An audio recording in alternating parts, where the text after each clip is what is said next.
महाशिवरात्रि व्रत की प्रामाणिक और पौराणिक कथा।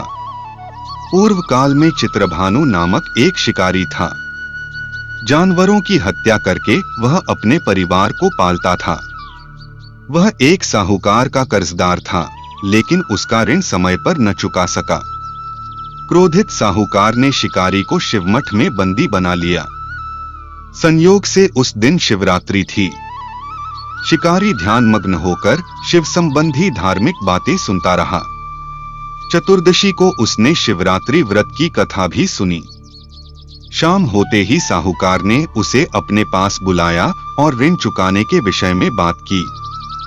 शिकारी अगले दिन सारा ऋण लौटा देने का वचन देकर बंधन से छूट गया। अपनी दिनचर्या की भांति वह जंगल में शिकार के लिए निकला, लेकिन दिन भर बंदी गृह में रहने के कारण भूख प्यास से व्याकुल था। शिकार खोजता हुआ वह बहुत दूर निकल गया। जब अंधकार हो गया तो उसने विचार किया कि रात जंगल में ही बितानी पड़ेगी। वह वन एक तालाब के किनारे एक बेल के पेड़ पर चढ़कर रात बीतने का इंतजार करने लगा। बिल्व वृक्ष के नीचे शिवलिंग था, जो बिल्वपत्रों से ढका हुआ था। शिकारी को उसका पता न चला। पड़ाव बनाते समय उसने जो टहनियां तोड़ी वे संयोग से शिवलिंग पर गिरती चली गई। इस प्रकार दिन भर भूखे प्यासे शिकारी का व्रत भी हो गया और शिवलिंग पर बिल्वपत्र भी चढ़ गए। एक पहर रात्रि बीत जाने पर एक गर्भिणी हिरनी तालाब पर पानी पीने पहुंची। शिकारी ने धनुष पर तीर चढ़ाकर ज्यों ही प्रत्यंचा खींची, हिरनी बोली, मैं गर्भिणी हूं, शीघ्र ही प्रसव करूंगी। तुम एक साथ दो जीवों की हत्या करोगे, जो ठीक नहीं है। मैं बच्चे को जन्म देकर शीघ्र ही तुम्हारे समक्ष प्रस्तुत हो जाऊंगी, तब मार लेना। शिकारी ने प्रत्यंचा ढीली कर दी और हिरनी जंगली झाड़ियों में लुप्त हो गई। प्रत्यंचा चढ़ाने तथा ढीली करने के वक्त कुछ बिल्व पत्र अनायास ही टूटकर शिवलिंग पर गिर गए। इस प्रकार उससे अनजाने में ही प्रथम प्रहर का पूजन भी संपन्न हो गया। कुछ ही देर बाद एक और हिरनी उधर से निकली। शिकारी की प्रसन्नता का ठिकाना न रहा। समीप आने पर उसने धनुष पर बाण चढ़ाया। तब उसे देख हिरनी ने विनम्रतापूर्वक निवेदन किया, हे शिकारी, मैं थोड़ी देर पहले ऋतु से निवृत्त हुई हूं, कामातुर विरहिणी हूं, अपने प्रिय की खोज में भटक रही हूं। मैं अपने पति से मिलकर शीघ्र ही तुम्हारे पास आ जाऊंगी। शिकारी ने उसे भी जाने दिया। 2 बार शिकार को खोकर उसका माथा ठनका। वह चिंता में पड़ गया। रात्रि का आखिरी पहर बीत रहा था। इस बार भी धनुष से लगकर कुछ बेलपत्र शिवलिंग पर जा गिरे तथा दूसरे प्रहर की पूजन भी संपन्न हो गई। तभी एक अन्य हिरनी अपने बच्चों के साथ उधर से निकली। शिकारी के लिए यह स्वर्णिम अवसर था। उसने धनुष पर तीर चढ़ाने में देर नहीं लगाई। वह तीर छोड़ने ही वाला था कि हिरनी बोली, हे शिकारी, मैं इन बच्चों को इनके पिता के हवाले करके लौट आऊंगी। इस समय मुझे मत मारो। शिकारी हंसा और बोला, सामने आए शिकार को छोड़ दूं, मैं ऐसा मूर्ख नहीं। इससे पहले मैं 2 बार अपना शिकार खो चुका हूं। मेरे बच्चे भूख प्यास से व्यग्र हो रहे होंगे। उत्तर में हिरनी ने फिर कहा, जैसे तुम्हें अपने बच्चों की ममता सता रही है, ठीक वैसे ही मुझे भी। हे शिकारी, मेरा विश्वास करो, मैं इन्हें इनके पिता के पास छोड़कर तुरंत लौटने की प्रतिज्ञा करती हूँ। हिरनी का दुख भरा स्वर सुनकर शिकारी को उस पर दया आ गई। उसने उस मृगी को भी जाने दिया। शिकार के अभाव में तथा भूख प्यास से व्याकुल शिकारी अनजाने में ही बेलवृक्ष पर बैठा बेलपत्र तोड़ तोड़कर नीचे फेंकता जा रहा था। पौ फटने को हुई तो एक हष्टपुष्ट मृग उसी रास्ते पर आया। शिकारी ने सोच लिया कि इसका शिकार वह अवश्य करेगा।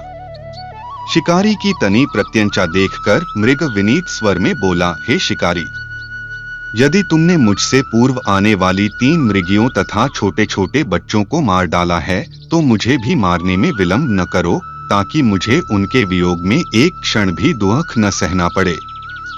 मैं उन हिरनियों का पति हूँ। यदि तुमने उन्हें जीवन दान दिया है तो मुझे भी कुछ क्षण का जीवन देने की कृपा करो। मैं उनसे मिलकर तुम्हारे समक्ष उपस्थित हो जाऊंगा। मृग की बात सुनते ही शिकारी के सामने पूरी रात का घटनाचक्र घूम गया। उसने सारी कथा मृग को सुना दी। तब मृग ने कहा, मेरी तीनों पत्नियां जिस प्रकार प्रतिज्ञाबद्ध होकर गई हैं, मेरी मृत्यु से अपने धर्म का पालन नहीं कर पाएंगी। अतः जैसे तुमने उन्हें विश्वासपात्र मानकर छोड़ा है, वैसे ही मुझे भी जाने दो। मैं उन सब के साथ तुम्हारे सामने शीघ्र ही उपस्थित होता हूँ। शिकारी ने उसे भी जाने दिया। इस प्रकार प्रातः हो आई। उपवास, रात्रि जागरण तथा शिवलिंग पर बेलपत्र चढ़ने से अनजाने में ही पर शिवरात्रि की पूजा पूर्ण हो गई। पर अनजाने में ही की हुई पूजन का परिणाम उसे तत्काल मिला। शिकारी का हिंसक हृदय निर्मल हो गया। उसमें भगवत शक्ति का वास हो गया। थोड़ी ही देर बाद वह मृग सपरिवार शिकारी के समक्ष उपस्थित हो गया ताकि वह उनका शिकार कर सके, किंतु जंगली पशुओं की ऐसी सत्यता, सात्विकता एवं सामूहिक प्रेम भावना देखकर शिकारी को बड़ी ग्लानि हुई। उसने मृग परिवार को जीवन दान दे दिया। अनजाने में शिवरात्रि के व्रत का पालन करने पर भी शिकारी को मोक्ष की प्राप्ति हुई। जब मृत्यु काल में यमदूत उसके जीव को ले जाने आए तो शिवगणों ने उन्हें वापस भेज दिया तथा शिकारी को शिवलोक ले गए।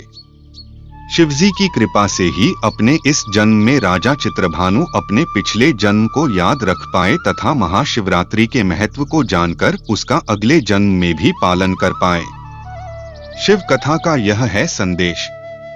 शिकारी की कथानुसार महादेव तो अनजाने में किए गए व्रत का भी फल दे देते हैं, पर वास्तव में महादेव शिकारी की दया भाव से प्रसन्न हुए। अपने परिवार के कष्ट का ध्यान होते हुए भी शिकारी ने मृग परिवार को जाने दिया। यह करुणा ही वस्तुतः उस शिकारी को उन पंडित एवं पुजारियों से उत्कृष्ट बना देती है जो कि सिर्फ रात्रि जागरण, उपवास एवं दूध, दही, बेलपत्र आदि द्वारा शिव को प्रसन्न कर लेना चाहते हैं। इस कथा में सबसे महत्वपूर्ण बात यह है कि इस कथा में अनजाने में हुए पूजन पर विशेष बल दिया गया है। इसका अर्थ यह नहीं है कि शिव किसी भी प्रकार से किए गए पूजन को स्वीकार कर लेते हैं अथवा भोलेनाथ जाने या अनजाने में हुए पूजन में भेद नहीं कर सकते हैं। वास्तव में वह शिकारी शिव पूजन नहीं कर रहा था। इसका अर्थ यह भी हुआ कि वह किसी तरह के किसी फल की कामना भी नहीं कर रहा था। उसने मृग परिवार को समय एवं जीवन दान दिया जो कि शिव पूजन के समान है। शिव का अर्थ ही कल्याण होता है। उन निरीह प्राणियों का कल्याण करने के कारण ही वह शिव तत्व को जान पाया तथा उसका शिव से साक्षात्कार हुआ। परोपकार करने के लिए महाशिवरात्रि का दिवस होना भी आवश्यक नहीं है। पुराण में 4 प्रकार के शिवरात्रि पूजन का वर्णन है। मासिक शिवरात्रि, प्रथम आदि शिवरात्रि तथा महाशिवरात्रि। पुराण वर्णित अंतिम शिवरात्रि है नित्य शिवरात्रि। वस्तुतः प्रत्येक रात्रि ही शिवरात्रि है अगर हम उन परम कल्याणकारी आशुतोष भगवान में स्वयं को लीन कर दें तथा कल्याण मार्ग का अनुसरण करें, वही शिवरात्रि का सच्चा व्रत है। महाशिवरात्रि शुभ योग। पंचांग के अनुसार 26 फरवरी 2025 को महाशिवरात्रि के दिन श्रवण नक्षत्र बन रहा है जो शाम 5:08 तक रहेगा। इस दौरान परिध योग का संयोग भी रहेगा। महाशिवरात्रि पूजा मुहूर्त है। ब्रह्मा मुहूर्त 26 फरवरी को प्रातः काल में 5:17 से लेकर 6:05 तक। रात्रि प्रथम प्रहर पूजा समय शाम 6:29 से रात 09:34 तक।